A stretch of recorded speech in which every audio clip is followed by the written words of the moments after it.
Hi everyone, how are you doing? Well, we're in week 3 of finding our purpose, and last week Dave spoke about trying things out and exposing ourselves to the real needs out in the world as a means to finding God's purpose for each of us. This week, I want to speak about how we can connect our gifts, talents and skills to our purpose.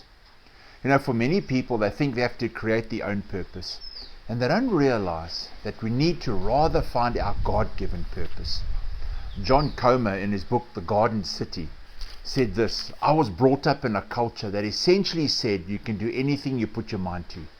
If you work hard enough, if you believe in yourself, if you're patient, you can do anything. Now this idea is not bad at all, and he goes on to say, it gave me the courage to dream and have ideals and step out in life.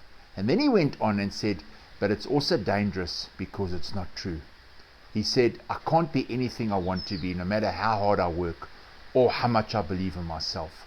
All I can be is me. Who the Creator made me to be is who I am.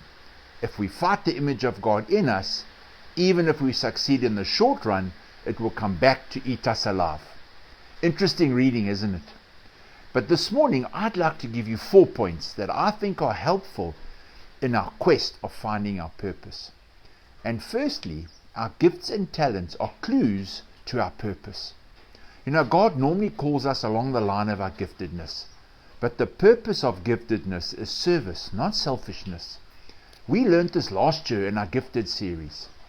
Our gifts and talents are not trophies for self-magnification. They are tools to serve others.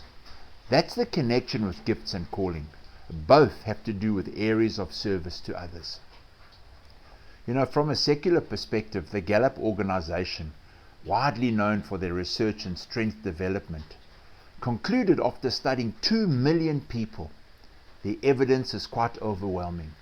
You will be most successful in whatever you do by building your life around your greatest natural abilities rather than your weaknesses. I heard a lovely story of a rabbit determined to become a great swimmer, of a fish trying to fly further, and an eagle dead set on running faster.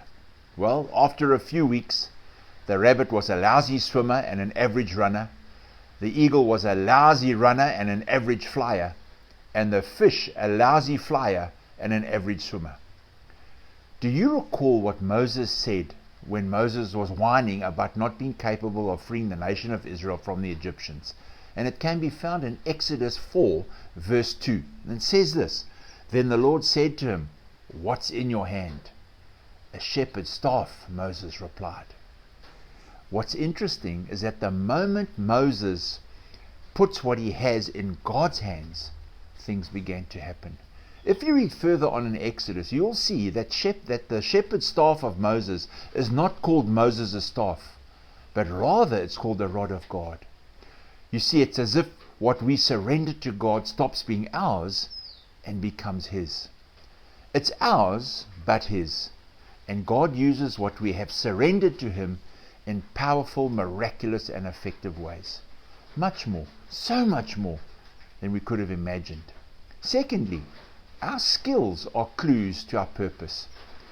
Now, talents are what you're born with, and you can develop them, but no one is born with skills.